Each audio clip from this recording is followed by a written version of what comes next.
Welcome to Coffee with Joy. I'm so excited to have Aubrey in the building, everybody. Yes, we are here to talk about the good and the bad of modeling. Of course, please make sure that you like, subscribe, and follow. Put your comments below. I know he'll surely reach out, but please make sure to let us know what are your thoughts about modeling. For we're about to get very in the deeps of stuff of modeling, things that people don't want to talk about. But today I have a guru who knows everything, has all the answers to the questions, if not more, about modeling.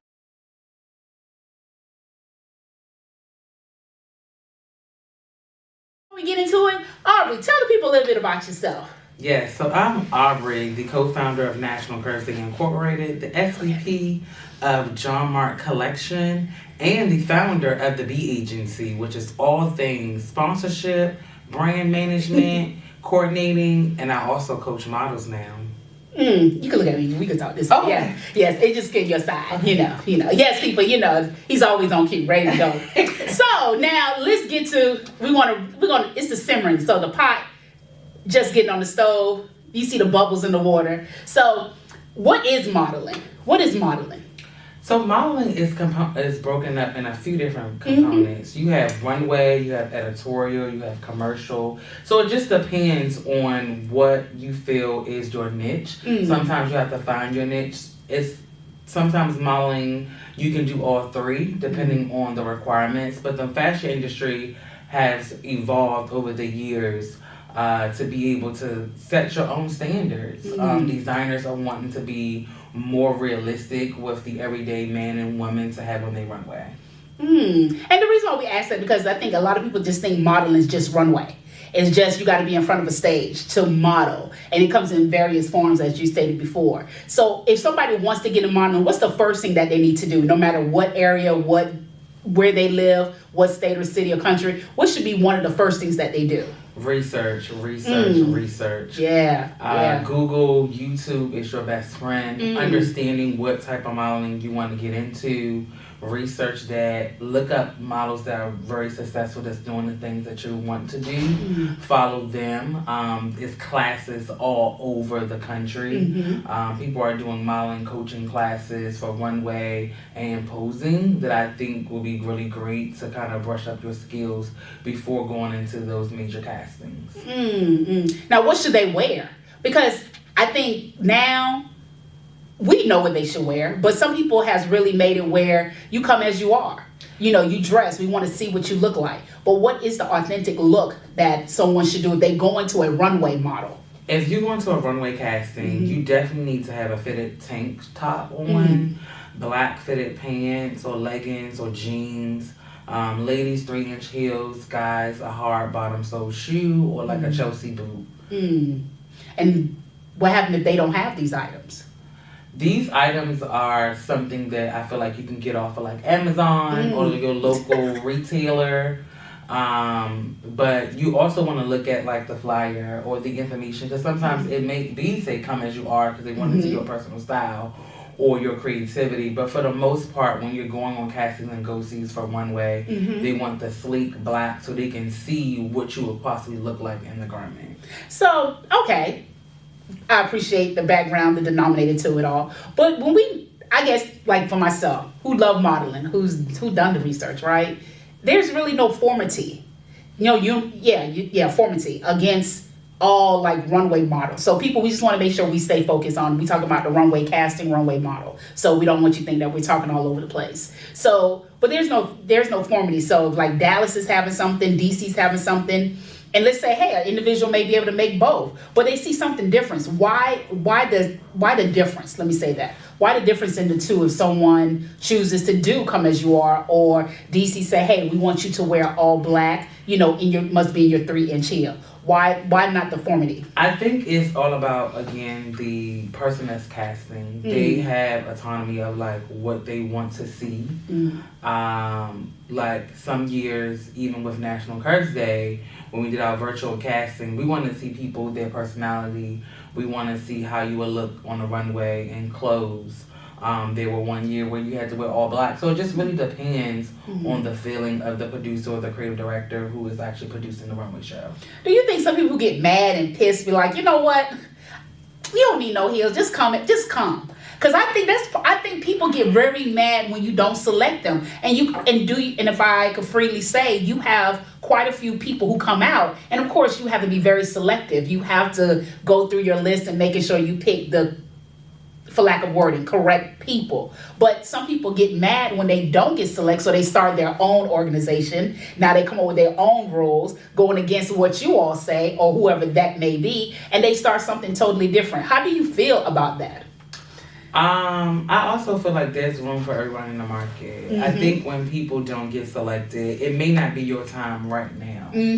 I feel like for NCD, we try our best to give people opportunities to walk on the runway. But when I think of mainstream modeling, it's tough. Yeah. And you're competing with a lot of different agency models, freelance models who've been working for years and who's been killing the game on the runway. So sometimes it gets challenging, and then you also have to make sure you're satisfying the need of the designer. What designer is actually looking for? Is designer looking for someone that's super tall but curvy? Is designer looking for someone that's kind of short but a size 4?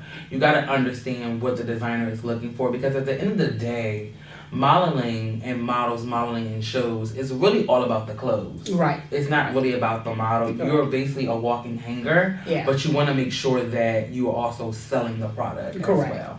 Now, some people may say, why don't they put all of that information onto the flyer to save me some time, right? So if you're looking for someone who's between 5'11", let's say 5'6", 5'11", and you are able to walk in a 5'3", and we're looking for long natural hair, why don't they put those stipulations onto the flyer?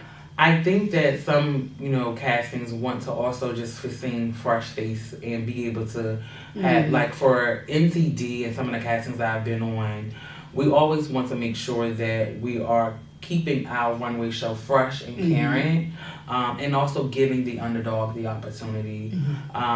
There was recently a model casting the other day, and I seen tons of models fly to the actual casting and audition, and people from NCD, from our LMB, from some of the seasoned models, and I was just really proud to see the plus community out, really trying to get their space in this whole modeling industry.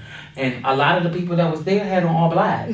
So I feel like that's just like the standard, and that's been the standard for so long. Even when I used to model years ago, because people don't know that I used to model many, many moons ago. That was last year, but go ahead. But I think that I'm more on the production side and wanting to making sure that the production runs smoothly.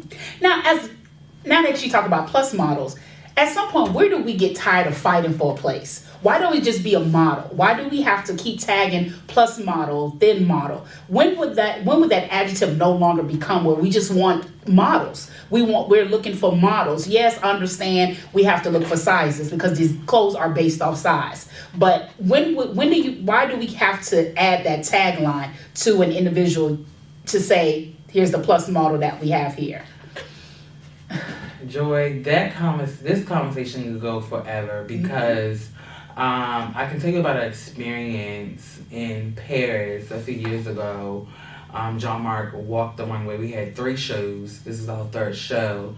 And once the segment was over for John Mark, because we closed out that show, one of the persons in the audience was like, oh, you all did naming to one of our models. Oh, you did good for a big girl. What? Pause, people, pause.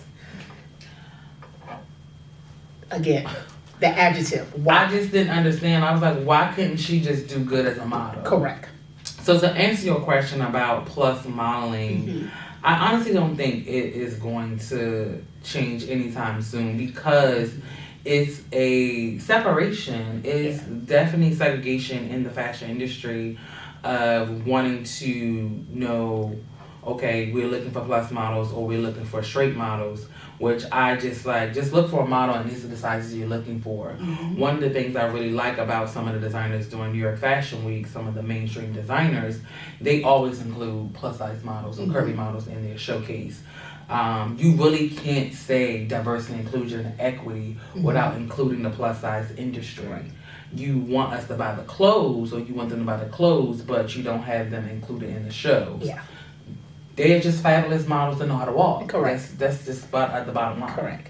And I just think just carrying that umbrella just kind of just set the stage like, okay, we have a plus size person on alert, and it just can't be the model. I just feel as though we're constantly fighting a seat at the table. We're constantly just sitting there making that a halo when we should not, because that's just life. We're just wonderfully made in God's image, right? And for people to really say, oh, here's plus curvy, fat, however adjective you added to it, it's like it's setting this disclaimer to let them know what we have at the table when it just can be models, And sad to say, yes, we live in a world where disparity is very strong, and it's not only just size, it's your race. As we want to get technical, right? It's the race. I know many people. If we were to look at a triangle, everyone's trying to get to this pinnacle. They're trying to fight to this pinnacle. But again, the one who controls the money has it, right? But God has a way of maneuvering through that, we know. But at the end of the day, it's like constantly keep digging. We keep pushing. We keep fighting. And when you ask someone, what is your ultimate goal? Once you reach it, what's the next step? How do you get here from where you at? And we know that even just trying to be an editorial model and trying to get paid as a model. We're not talking about, hey, you got a gig here, you got a gig there. We're saying that this is your gig, right, where you're picking up and going. That's what we're saying completely 100%, where we know there's many women we know that have gigs here and there, but they still working a 9 to 5, but they trying to make this their 100 job. So now, you've done plethora of fashion shows, right? And walking. What is like the struggle as a producer who puts on shows, who's been behind and in front of the scene? What is your struggle in that arena as putting on a show for plus size models? Or just models, period? So the struggle with putting on shows is just really finding designers that are quality, right? And when I say that, is my biggest thing with putting on a fashion show is making sure everyone is benefiting. So you put on a fashion show, is the designer going to make a sale? Is the designer ready to actually go in production or have these items on your website? You're walking in a runway show, it's an amazing event, but me as a consumer in the audience, I want to buy that off of Joy, but I can't find it nowhere on the site. Or it was custom or one size, or you can't reproduce it. So it's like, what was the purpose of the fashion show? Fashion shows are to sell clothes at the end of the day. Right. And then on the modeling side of it, it's, a lot of seasoned models, because of lack of pay or lack of exposure or wanting to do more because of the production or the event is stagnant and not doing anything different from their previous year, they're like, okay, I'm pivoting to something else. Or people pivoted out of modeling and now is doing being an influencer or UGC creator because it's more lucrative in terms of making money. Right. Because a lot of people don't want to continue to just do it as a hobby. Correct. They want to be able to get some type of return on investment. Correct. Now, do you all pay your models? So NCD, one of the things that Zach has been trying to do for years is we've been really trying to get sponsors to be able to pay our models. This year we are working extremely hard to be able to do that. However, each show that we have, it's a benefit for the model, right? We're giving them swag bags. We're making sure that we have top tier sponsors. So each year for the past 3 years that we had our show, we had a wig sponsor. So we want to make sure we feed our models. We want to make sure our models that we are taken care of. Like even with walking for John Mark, like people that walk for John Mark, they'll try to squeeze in the garment and be like, are you comfortable? Are you okay? How do you feel? Sit down, stretch. Like all of those things, because we want to make sure the model is comfortable, because if they're not comfortable, it's going to show on camera. It's going to show on the runway. And we want to, we check in. Like one of the things with NCD and John Mark, we're always checking in with our models, with our designers, with anybody that's connected with us outside of an event, because at the end of the day, you're human. And we want to make sure they're okay. Yeah, of course, 100%. And I don't think a lot of productions see that. They just see numbers and they put the clothes on. They have the clothes. It's it's so many behind the scenes that people don't understand. Just because you walk with one group, you may not get the same love and respect from another group. You know, you're just a number as it starts to place. Now, as you're talking about garments, why aren't there many plus couture designers? We know there's boutique owners, but not designers. Because I think people get that misconstrued when you all are looking for designers. You have these entrepreneurs who are doing wholesale, boutique, no shade, but we're saying designers. Why aren't there a plethora of designers that make couture outfit for plus one? That's a tough one. Yeah. And to be honest, I think that one of the things that is very hurtful to me is to see that the pandemic really set us back a good 7 years. Yeah. I feel like the plus size industry was on a rise. We were getting designers coming out the woodwork, creating collections, doing things for different fashion shows and different fashion weeks. But the pandemic really hurt our market because we needed those events. We needed those pop-up events and shows and different, conventions and vendors, locations to be able to sell, to be able to put our product in front of our consumer. Being in the pandemic for 3 years and not even having an event, it caused brands to shift or to pivot. So coming out of the pandemic and now trying to find people that's doing couture fashions, it's really hard. You're doing a lot of custom, and custom can get very expensive in terms of being able to afford it. And one of the struggles that I kind of like, that becomes very sad to me to see plus size and big and tall men, is that community cannot just walk into the mall and find something for a red carpet event that's Friday or Saturday, whatever day of the week it is. They can't do it. It's impossible. Brick and mortar has really dwindled, completely just hibernated. If we was at a pinnacle at one point, I remember in 2019, we have, just to be in this arena, this in the DMV area where you have so many stores, and now it's like least to many. You have to drive so many exits just to get to a store. And going to the store, like you stated, you may not be able to get that red carpet look you're looking for. So it's like you have to have it on standby just in case. So it's not very many, but that has always been like my question. If I could design clothes, I would love to. But of course, there's stipulations, and it's a broad question, but it's very hard because when people go to a fashion show, they want to look at things that's unique and different, right? Not things that, of course, at the end of the day, yes, we want you to purchase this, but sometimes some designers or some fashion shows, they just put things up. Hey, let's see what it could go out there. Let's see what it take a bite. Meaning that, hey, this is for the fall of 2024. Let's see if someone will like this piece. Let's see if they will gravitate to this piece.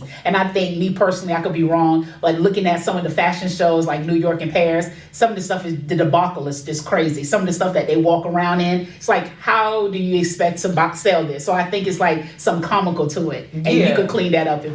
So I think when you think of like couture fashion, some of the designers design for artistic expression, right? They're looking for their collection to most likely be on the red carpet or in a museum. Like these high-end couture designers that you be like, I really don't see that. When you look at like some of the ready-to-wear, their ready-to-wear line, which is usually a little more affordable, you can see like an everyday person wearing it.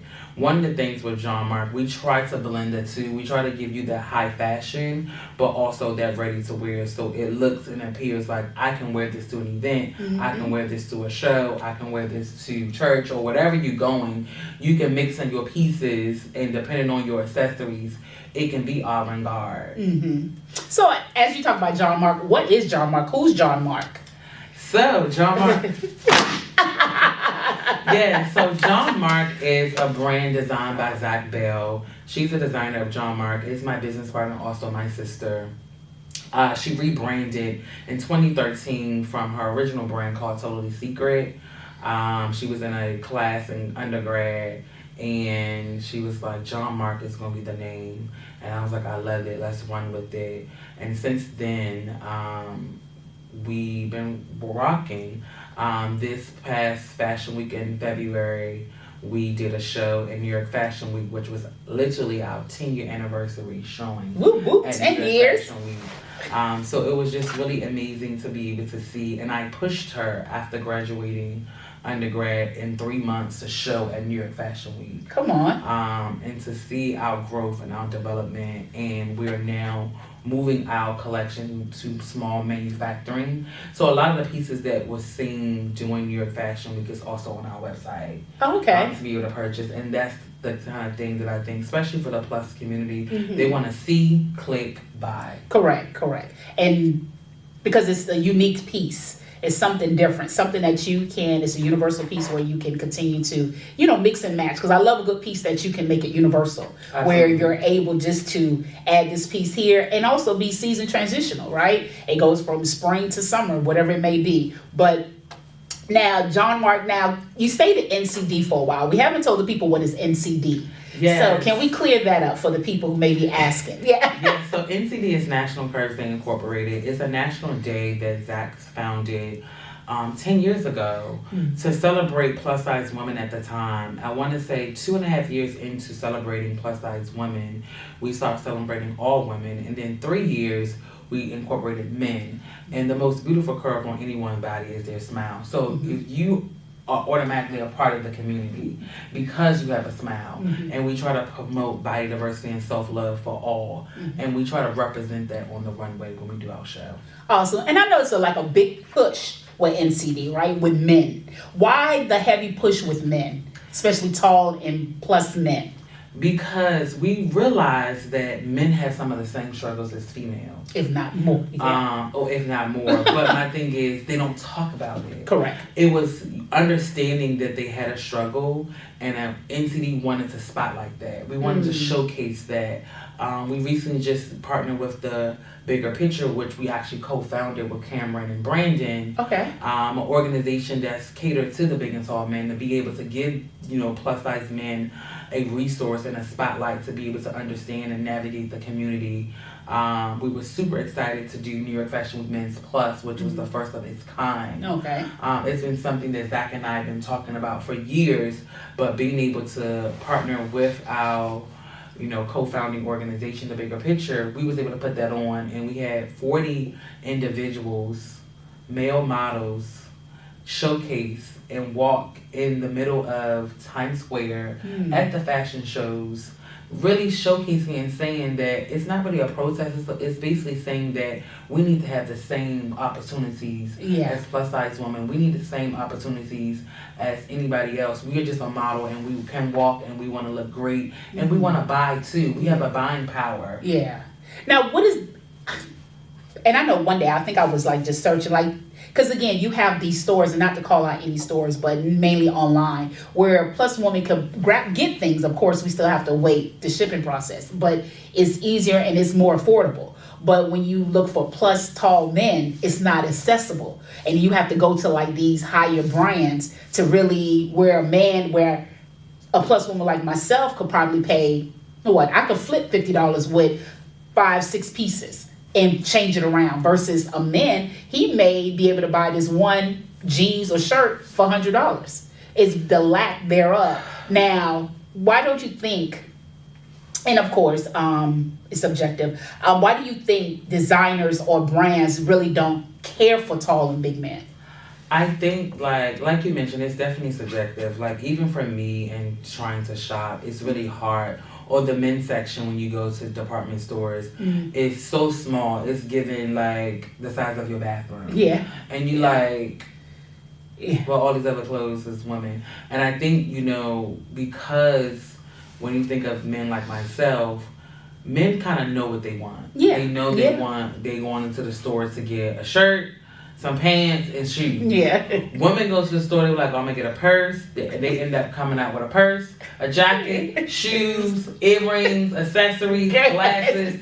So I feel like the fashion industry targets women more. And that was one of the things with Zach, because we rebranded 10 years ago, and we just, started to get co-ed pieces. Jackets and sweaters and different things that's co-ed, but she was just like, men doesn't shop a lot. But I think, in this day and age, men want to shop, they want to look fashionable, they want to look fashion forward. And it's again, with the cost, the cost is extremely higher.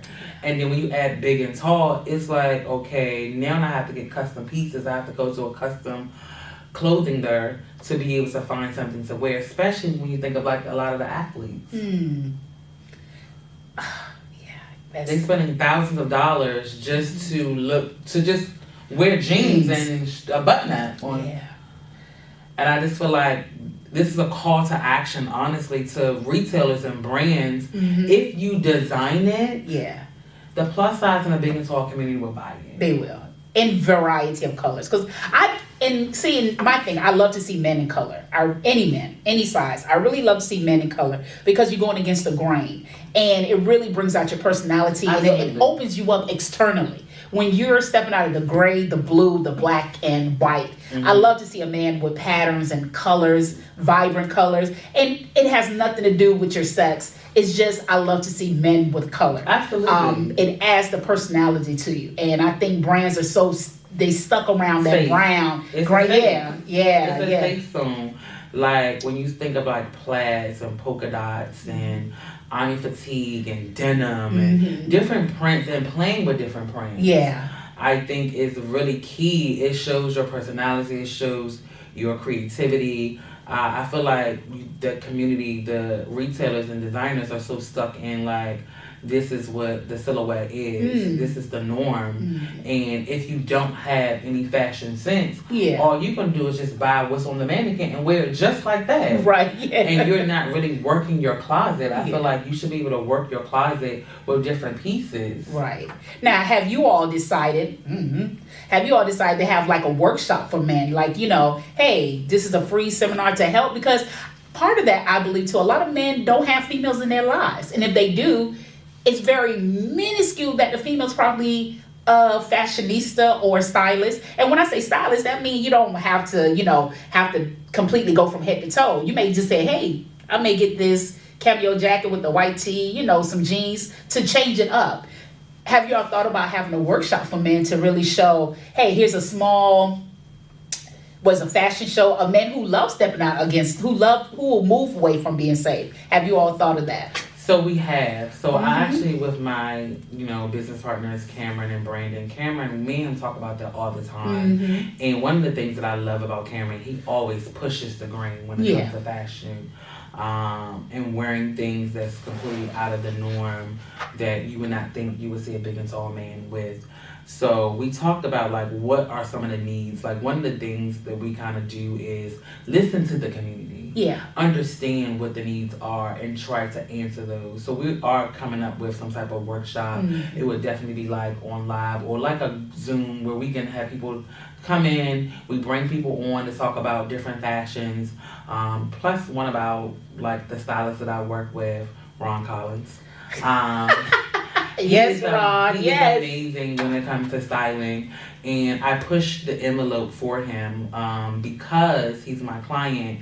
And during New York Fashion Men's Plus, this was the first time that he styled a complete runway show for big and tall men. Oh, wow. And it showed them in a completely different light. And I was like, we got to show more of this because representation definitely matters in the fashion era. And being able to show men that you can wear whatever you want to wear. It's all about rocking your confidence. That's the most powerful thing that you can rock is your confidence. And wearing those clothes would definitely show that, really giving a power. And you can have your own runway. I remember talking to one of my friends, you are a model. You got a camera, you walk the street. That is your runway. Absolutely. You don't have to join anybody to say you're a model. Walk it. There's many people who get solicited, who get picked up from that because they first of all, they're consistent, they determined, and they really showcasing who they are. Not to take away from what production or what people have done, but this is a day and age where you don't have to wait on nobody. You have everything and you can go for it. You have social. You have the streets. You can do it. And correct. And just what area do you would like to go in? You work hard for that. And you really put your feet, your foot, your mindset, everything will goes to that. I promise you the atmosphere will charge itself to bring it to you. And I think just showcasing men consistently, bringing it on. Because men want it. Some sad to say, we know men don't don't talk a lot. They and don't. when I say talk a lot, I mean they don't have this type of discussion where, hey, a female could go to another female and say, hey, how would you mix around your dress, or do the research? How do men, but when you constantly see men not being couture or not being fashionable, how would you be able to get out of that box? So I know for a fact having the workshop, or at least try. Or having a conversation, so just starting the conversation, whatever that look like. Maybe it's a group chat, maybe it's a Zoom link, and it's a group of men. Maybe it comes from out the group chat into a live event. It's just understanding the need of the community and being able to showcase them that you could shop your closet. And mix and match it all the time. I do it a lot, especially when trying to get dressed for different events or different things. Like pulling different things from my closet, or I'm always saying to my friends and family, I don't have nothing to wear. And they be like, you have a whole flagship store. And I was like, I do, but I'm just like, I try to push the envelope with styling. And if I look good, you feel good. You feel good. You know that your exterior is really speaking for itself, without you saying anything. So it's really putting your best foot forward, but it's a process. I know when you say shop your closet, somebody probably don't have a closet to shop in, right? Because everything's mundane, but you start somewhere. Even if you go thrifting, that's the best. Even if you're not trying to look to spend money, nobody knows it's thrift unless you and God and the lady who was there. But start somewhere, and I think that's where the push and the need for men to really show that we are serious. We don't have to wait on New York Fashion Week or Paris Fashion Week. We are our own movement. We can be here, we can design. Because I'm telling you, speaking from a female who is 100% female, who knows that, I love to see men just wear clothes, a variety of different things. It really catches my eye and it really speaks without them saying anything. It does. And fashion, that's me. I feel like my outfit tells a whole different personality than me personally. It has a conversation. Using my clothes have a conversation. And I follow a lot of, men on social media that I think that's very fashionable. I'm looking at their fashions. I'm like, they're giving me some ideas and things to kind of look at my closet. Because I'm sure you have these things in your closet. You just don't know how to activate it. Correct. To be able to say, that's the thing. Oh, I can put that and that together. I have that too. Let me see how that look like on me. And feel confident with what it is what you have on. And that's just the bottom line. I think men just don't know where. But now, if somebody would like to be part of NCD, because again, we're talking about the good and the bad of ugly and about modeling, right? But somebody say, how can I join? Where do I go? But I did the research. Really don't get enough. How can they join or follow NCD? Yeah, so you can follow NCD on all platforms at National Curves Day. If you want to model for National Curves Day, the thing is for this year, we're celebrating 10 years of really embracing, encourage, and empowering the plus size and big and tall community. With that being said, just know anybody that's connected to National Curves Day is casting for the show. Okay. So every time you see me at an event, every time you see someone from the team at an event, we're casting. We're looking at you, we're casting. So think about this as we want to get fresh talent, fresh face. We will have an official casting, but it's going to only be invite only. Oh wow. It's going to be invite only. So we're inviting people to come to the casting. Say that to the camera, straight ahead. We're inviting people to come to the casting for National Curves Day this year. It's going to be completely invite only. So if you see a National Curves Day member out and about in the streets, at a fashion show, at the mall, we're looking at you, we're scouting you to be a part of our show. And then we have one part of it that we will be reaching out to some of our legacy models. Our legacy models, you ask what that is models that have walked for NCD more than one time. They're considered our legacy models. They're considered the heartbeat of NCD honors. And we want to give them an opportunity to be able to come back and showcase what they have to offer on the runway. So there you have it, people. NCD, National Curves Day, will be taking place, Incorporated, will be taking place this year as it is an ongoing. So make sure you're on your best foot or your best smile because somebody's looking. Somebody's looking. So before we end the show, Aubrey, thank you again for being on Coffee with Joy. What is an affirmation or something that keeps you going in the midst of keeping your company alongside your sister? What is something that keeps the push, that keeps going, that helps you, to make sure that your business thrive? This quote is something I came up in undergrad, and I live by it to the day. A vision without action is just a dream. Come on. If you act upon your vision, it will no longer be a dream, but a reality. And I live by that because day in and day out, I look at my vision, I dream about it, and I put action behind it, and you can see the fruits of the labor. And also, just be encouraged. Find a mentor. I think would be the other thing. And collaboration. Don't be afraid to collaborate with people. So just remember that your confidence speaks volume. Y'all heard it, people. Moment of silence. Take it all in. Yes. Thank you again, Aubrey. Thank you so much for being on Coffee with Joy. It is such a blessing. Make sure that you like, subscribe, and follow Coffee with Joy. And if there's any questions, please make sure you leave them in the comment section, for I know Aubrey myself will surely answer. I will pass them on if I cannot, but make sure that you all do drop, because he has dropped so many great gems here. And as always, if you'd like to monetize with Coffee with Joy, please make sure you follow our Q codes that is located right here. And please make sure that you follow Coffee with Joy. As you all know, if it is a weekday or weekend, it's Coffee with Joy. Live life on purpose. See you all soon. Thank you very much. Woo woo! Oh yeah, it's something. Oh my God. Gift for you. So I wanted to bring you something on the show. There's so many people right here. Yes. Oh, I got my job. I gotta practice my. You gotta practice. Oh. Yes. I finally got a fan, everybody. I got a fan. Yes. John Mark. Yes. Yes. And see you all soon. Bye-bye.